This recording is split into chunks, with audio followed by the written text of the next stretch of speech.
د بېنظیر د روپو لپاره به رجسټریشن څنګه کوو. ځینې کسان دي هغو ته د دوباره اندراج دپاره میسج راغلی، د ځینې کسانو کارډونه بلاک شوي دي، وخت یې پوره شوی دی او هغه وایي چې موږ به دوباره اندراج چې دی دا به څنګه کوو او دا به د کله سټارټ کېږي، ځکه چې رجسټریشن چې دی دا بند و، تر اوسه پورې بند و. نو ځینې کسانو به دا تپوس کوو چې رجسټریشن به د کله نه سټارټ کېږي او دا به موږ څنګه کوو. نو کم کسانو چې رجسټریشن نه کړی نو هغه اوس خپل رجسټریشن چې دی هغه به دې پروګرام کې کولی شي او دوباره اندراج دپاره چې کومو کسانو ته میسیجونه راغلي یا یې وله ټایم ورکړی او هغه ټایم پوره شوی نو هغه دې هم دوباره اندراج وکړي. که تاسو دوباره اندراج ونه کړو نو تاسو ته هم په راتلونکي وخت کې دا روپۍ چې دي دا نشي میلاوېدلی، ځکه چې تاسو دوباره اندراج بیا کوئ نو اکثر بیا ستاسو هغه روپۍ بندې شي نو تاسو ته 2-3 قسطه چې دی دا بیا میلاو نه شي. نو په ټایم باندې خپل هر سره چې دی دا ګورئ، که ستاسو 3 کاله چې وي 3 کاله د پیسو د راغستو نو 3 کاله پس چې دی تاسو به دوباره اندراج چې دی دا به کوئ. د ځینې کسانو کارډونه چې دي بلاک شوي دي نو د کومو کسانو کارډونه چې بلاک شوي دي یا یې رجسټریشن کړی او هغو ته ویلي چې تاسو د دې پروګرام دپاره اهل نه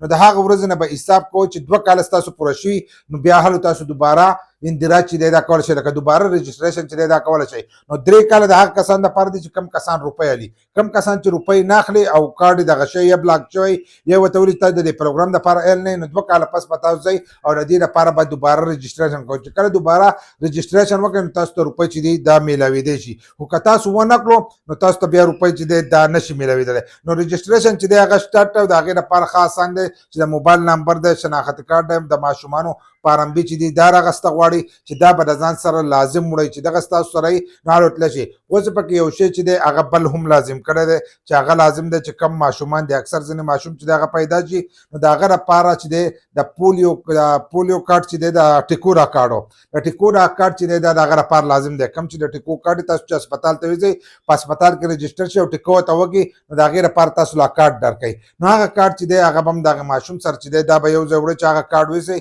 نو ستاسو د ماشوم رجسټریشن چې دی دا به وشي. که د بجلۍ د ګیس بل سره نو دغه بل چې دی دا تاسو هم د ځان سره چې دی دا وړی شئ او د موبایل نمبر او موبایل چې دی دا هم د ځان سره وړئ چې ستاسو کوم نمبر یې چې هغه نمبر په کار واچولی شي. که سبا ورځې تاسو ته د پروګرام دپاره ایلی او تاسو ته د 8171 نه میسج راځي یا ستاسو اکاونټ ته روپۍ راځي نو تاسو ته په هغه نمبر باندې چې دی دا به راځي. خو د هغو له طرفه دا وینا شوي چې کوم نوی رجسټریشن کېږي د هغې سره به موږ سیم چې دی دا به هم ورکوو. نو اوس دا پته نه لګي چې سیم ورسره ځي شروع کوي که نه شروع کوي، ځکه د دې نه مخکې چې دی سیمانې ځینې کسان له ورکړو نو د هغې د وجې نه رجسټریشن هم بند شو. نو اوس رجسټریشن چې دی هغه دوباره سټارټ شوی دی، دوباره سټارټ شوی دی، خو تاسو په خپل موبایل چې دی دا به ځان سره وړئ او کم نمبر ستاسو سره کولاوي نو هغه نمبر ورکوئ، ځکه چې دغه نمبر تاسو ورنه کړو نو بیا تاسو ته پته نه لګي. که تاسو وایئ چې موږ د رشته دار ورکوو یا د بل کس ورکوو نو هغه دې چلون ته چې دی فکر نه وي. خپل موبایل خپل نمبر او دا هر سره ورکوئ چې تاسو په ټایم سره د نوي اپډیټ نه چې دی د هغو خبرې کوي. که پیسې راغلي هم به درته میسج راځي، که تاسو اهل یې نو هم به د هغې نه تاسو ته میسج دی دا به راځي.